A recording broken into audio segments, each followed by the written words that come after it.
Hello, this is Tom Sykes from Sporting Gun Magazine. I'm doing a video today to show you how I use a layout blind to help when I'm shooting crows. As you can see, this layout blind doubles as a bag. This is ideal for carrying a dozen or so decoys into the field. Once I've reached the area where I want to set up, there's two different ways that you can put your decoys out. You can either use a bag to carry the decoys around, place them individually, or I like to set the blind up first and then put the decoys out according to how I've set the blind up.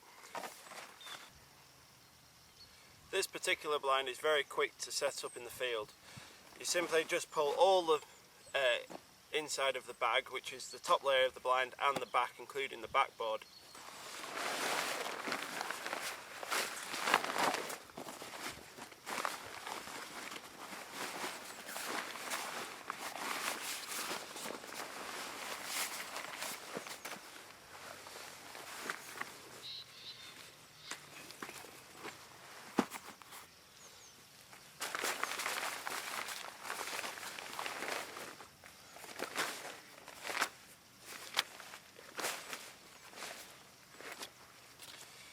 There you have it. As you can see, it's very quick to set up in the field.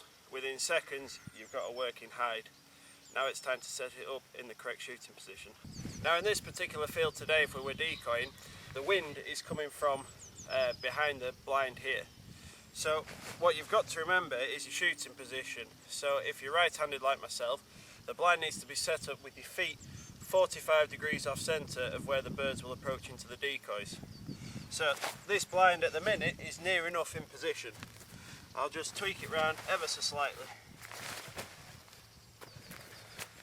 But as you can see, it's very quick. If you're in the wrong position, you can soon get up and slightly move it. If the birds start decoying differently, if your decoys aren't working right, you can move everything round.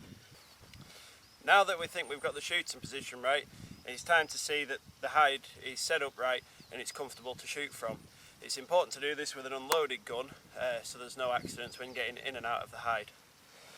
So to get into this particular blind, you simply throw the sheet back, sit down, put your feet in the bottom of the bag, and then pull the blind over like such. Now, when shooting from a layout blind, I find a sling is useful to get the gun into the field, but once you're there it becomes a pain and it gets in the way. So with normal swivel clips, just simply remove the sling and put that to one side. Now when I sit in the blind, I put the gun across my chest. I find this is one of the easiest ways to shoot. So put the butt inside on top of your leg, lie back, rest the gun on top and pull the blind over. So you're nice and comfortable now. You can see any approaching birds, and then when it comes to it, when you've got something decoyed, simply hold the fore end with one arm, throw the blind open with the other. As you jump up, bang, and it's as simple as that. As you can see from this position, you're fairly limited to your angle of fire. This is why we've set the blind up, because as a right-handed shot, I can now go out to the right if birds are peeling out that side, or I can swing right the way around and shoot back over my left shoulder. But the majority of the birds should be straight down in front, which should be a nice, easy movement for the gun. Once I'm happy with where the blind is situated in the field, it's time to set up the decoys. I use your typical full body crow decoy. These ones have got the feet, which makes it very quick to set up. I try and leave them with the feet in place, so once they're out of the bag, you simply set it up and there you have it. There's one decoy already set. Now these particular ones aren't flocked. I personally don't believe that it makes too much difference, as if you look at crows in the field, they do shine. So non-flock decoys have worked a treat for me for years. Now when it comes to patterns, it doesn't really matter. Whatever works, works. Today I've got 10 decoys, so I haven't got a large spread to play with. So what I'll try and do is use those mainly around the blind, just to break up where the blind is. Although it draws the crow's attention to it, they're too busy looking at the decoys and looking for a place to land. Now if I was using this on the marsh with my goose decoys, again, if I'm using a handful of shells, I use the same theory, just place them around the blind, which breaks up where the blind is. If I'm using my Texas rag decoys, where I use up to 50 at a time, I'll put the majority of the decoys behind the layout blind, with some in front to again break up where the blind's placed. As you can see, this blind doesn't particularly blend in well on this grass field today. The blind itself is covered in these vegetation straps.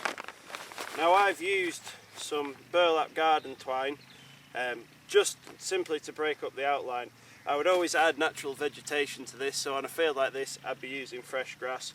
Because it's quite early on still and there's a lot of dead grass, I'd probably put some hay or haylage or something in amongst it as well, just to bulk it out and break up the unnatural shapes that the blind has.